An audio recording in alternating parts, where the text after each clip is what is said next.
Сәлем достар, сендермен бірге Ерасыл. Бүгін біз сіздерге 2017 жылы жарық көрген Forgotten киносының қазақша негізгі желісін айтамыз. Білесіздер, бұрынғыдай тек Голливуд Америка емес, киноиндустриясында кәрістерді үлкен рөл ойнайтын болған. Әртүрлі жанрдағы жоғары сападағы таңғаларлық туындылармен әлемдік үлкен атақ марапаттарды қанжығаларына байлауда. Әр уақыт, әр туынды сайын қарқынды дамыс пен тың дүниелерді көрсетуде. Дорама десе бұрынғыдай тек Жумо Ғанзат емес, Оскар сыйлығында елестетуге болады. Бүгін біз сіздерге режиссер Чан Хан Чжунның Forgotten деген керемет өте қызықты туындысын көрсетеміз. Ал сіздер не істеу керек екенін білесіздер. Видеоны лайк басып, арнаға тіркеліп, және өз ой пікірімізді комментарияға қалдырамыз.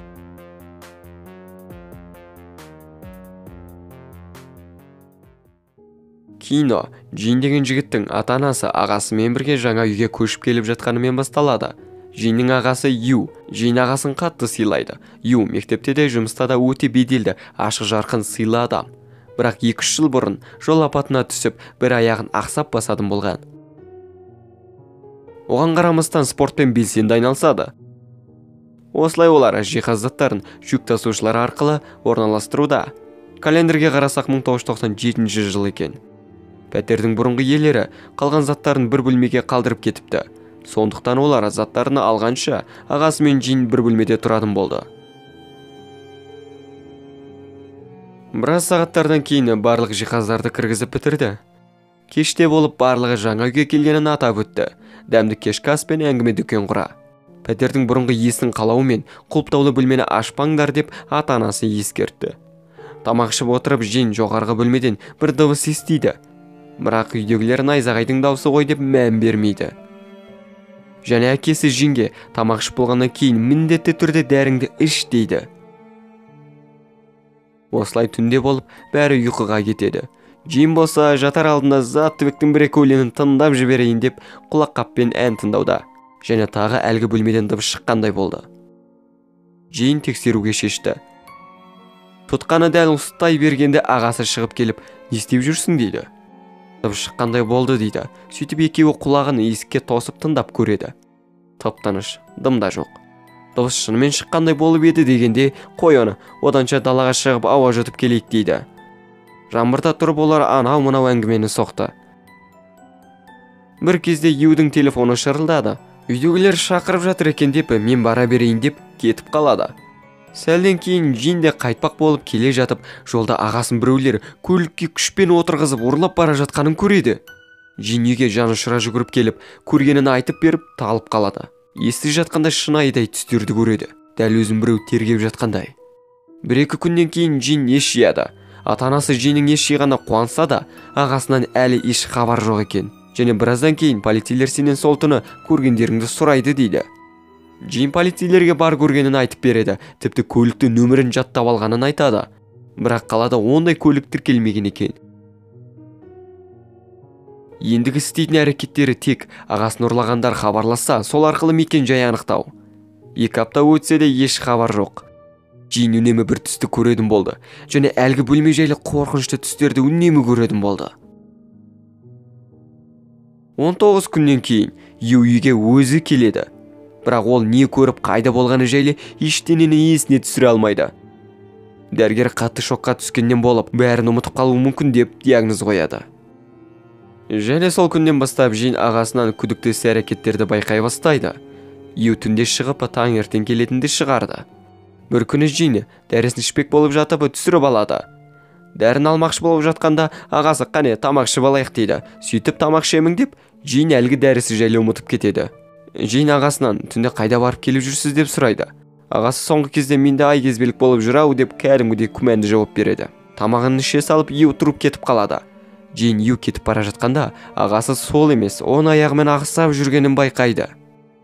Бір күні Джин өтірік ұйықтап жатқандай болып, түнде ағасын аңдиды. Ағасы таксиге отырып бір жаққа тартады. Джин де таксиге отыра салып, артынан ілесе жөнеледі.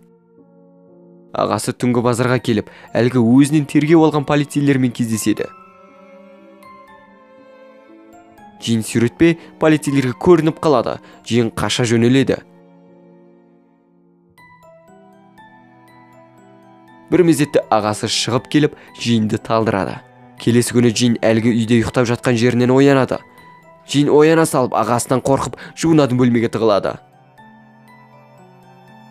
Ағасы, сен кеше дәріңді ішпегенсің ау, содан болып қорқынышты түс көрген шығарсың. Қайдағы полицей, қайдағы такси дейді. Жин тынышталып ағасынан кешірім сұрайды.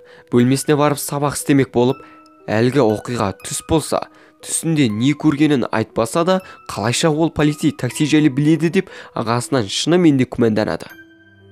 Және Жин ағасы жайлы анасына айтады. Анасы, онда мен де ағаңды тексере жүрейін дейді. Жин түнде тағы әлгі бөлме жайлы қорқынышты түс көріп, ол ұйықтай алмай төменге түсіп су ішеді. Сол кезде Жин анасының ағасымен сөйлесіп жатқанын естіп қалады. Әлгі Жин бізден күдіктеніп қалыптау деп бірдеме айтып жатыр екен. Жин әлде таяп естимін деп дымыс шығарып қояды. Жин жүгіріп далаға шығып, терезеден бөлмеге кіреді. Анасы Жиннің бөлмесіне келгенде Жин төсекте екен. Бірақ оның терезеден кіргенін түсініп қояды. Астыға түсіп телефонмен біреуге біз негізі ұсталып қалдық дейді. Ол сөзді де Жин естіп қояды. Ол үйден шығып қашпақ болып жатқанда алдынан әкесі шығып келеді. Әкесі, не болды, бір түсінбеушілік болды ма дейді. Бірақ Жин өзінің қазіргі отбасы деп жүргені мүлде шынайы отбасы емес екенін түсініп қойғандықтан тура қаша жөнеледі. Қашып отырып Жин жақын маңдағы полицей орталығына келеді және өзінің оқиғасын бас аяғымен айтып береді. Бірақ полицейлер Жиннің бір сөзіне де сенбейді және Жиннен жасын сұрайды. Жин 20-да десе таң қалып айнаға қарап келші дейді. Жин өзін айнаға қараса, өзінің шынайы бейнесін көреді. Ол 40 маңындағы еркекке ұқсайды екен. Және полицейлердің календаріне қараса, 1997 емес, 2017 екен. Бас айланып түсінбей дал болған Жин ақыры әлгі өтірік үйіне келеді және әлгі құлыптаулы бөлмені бұзып ашып кіреді. Кірсе түсініксіз аппараттар мен бақылау құралдары бар екен. Және сол сәтте отбасы мүшелері келеді. Жин ашулана шындықты айтыңдар дейді. Өтірік ағасы болып жүрген жігіт осыдан 20 жыл бұрынға адам өлімі жайлы қылмысты айтады. Жасөспірім анасы мен қызын түнде белгісіз бір қылмыскер пышақтап өлтіріпті. Бірақ қылмыскер табылмаған, осылай іс жабылыпты. Біраз жылдардан кейін іс қайта қозғалған. Зерттеу жұмыстары бойынша қылмыскер Жин болып шығыпты. Жинді ұстап алып, қанша қинап, қанша тергесе де, Жин ештеңені есіне түсіре алмай мойындамаған екен. Содан олар психологиялық тәсілге көшіпті. Жиннің өткенін есіне түсіру үшін, амнезиясын басу үшін, олар дәл 20 жыл бұрынғы Жиннің отбасымен бақытты болған шағындағы ортаны дәл жасап, ата-анасы секілді қылып, маманды актерларды жұмыстатып, оған дәрі деп гипноздық әсері бар бір дәріні ішкізіп жүрді. Осылай ол өз түрін жас қылып көріп жүрген екен. Барлығы жоспар бойынша келе жатқан. Бірақ бір күні ағасы болып жүрген Юды полицейлер қателесіп ұстап алып кетіпті. 19 күннен кейін әрен деп түсіндіріп, өзінің тергеуші екенін дәлелдепті. Және әлгі құлыптаулы бөлмеде жұмыс тобы Жинді бақылап зерттеу істейтін жұмыс орны болыпты. Бұның бәрін Жин естісе де, тағы да есіне ештеңені түсіре алмады. Осылай Жинді алып кетіп бара жатқанда, Жин машинадан секіріп қашып кетеді.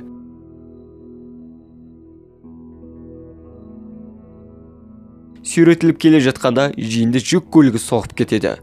Бастан соққалған Жин бәрін есіне түсіреді. Ол өзінің 20 жыл бұрынғы отбасымен жол апатына түсіп, ата-анасы тіл қатпай оқиға орнында мерт болғанын, ал ағасы шала жансар ессіз комаға түскенін есіне түсіреді. Еш зақым алмаған жалғыз Жин 6 айдан кейін ағасына үлкен ота жасау керек болғанын, бірақ Жинде ешқандай тыйым болмағанын есіне түсіреді. Жалғыз жақынын қорғау үшін амалы таусылған Жин заңсыз сайтқа мол мөлшердегі ақша үшін кез келген жұмыс істеймін деп жария қойыпты. Бір күні белгісіз қолданушы оған бір жұмыс ұсыныпты. Бір келіншекті өлтіру керек екен. Ақшаға қатты қысылған Жин келіседі. Тапсырыс беруші оның үйіне қайтып кіру керек екенін де айтып береді. Тек келіншекті ғана өлтіру керек, басқа ешкімге тиіспеу керек деп тағы ескертеді. Осылай Жин түнде үйге жасырын кіреді, бірақ ол бата алмай, кеткей жатқанда келіншек оянып кетеді.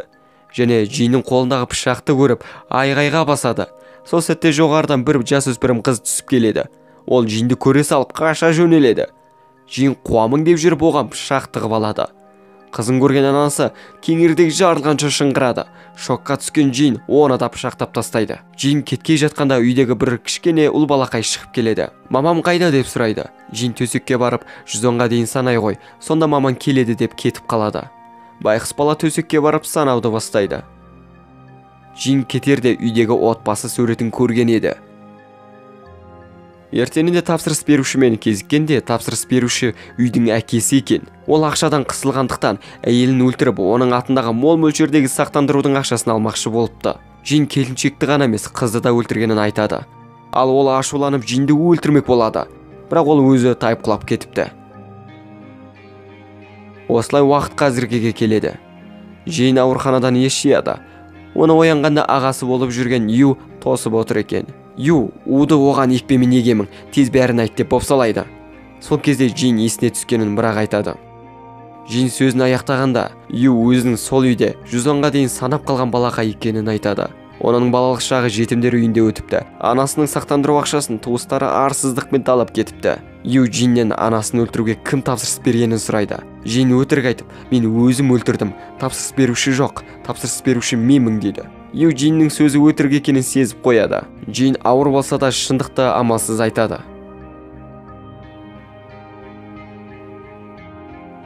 Соңында ешкім шындықты көтере алмады. Ю терезеден секіріп өзіне қол жұмсаса, ал Жин өзінің адам өлтіргенін есіне түсіріп, ол да өзіне уды екті. Осылай фильм аяқталады. Осылай бүгінгі біздің видео аяқталды. Видео ұнаса не істеу керек екенін білесіз. Лайк басамыз және арнаға тіркелуді ұмытпаңыз. Өз пікіріңізді комментарийға қалдырып кетіңіз. Келесіде қандай фильмді көргіңіз келеді, соны жазуды ұмытпаңыз.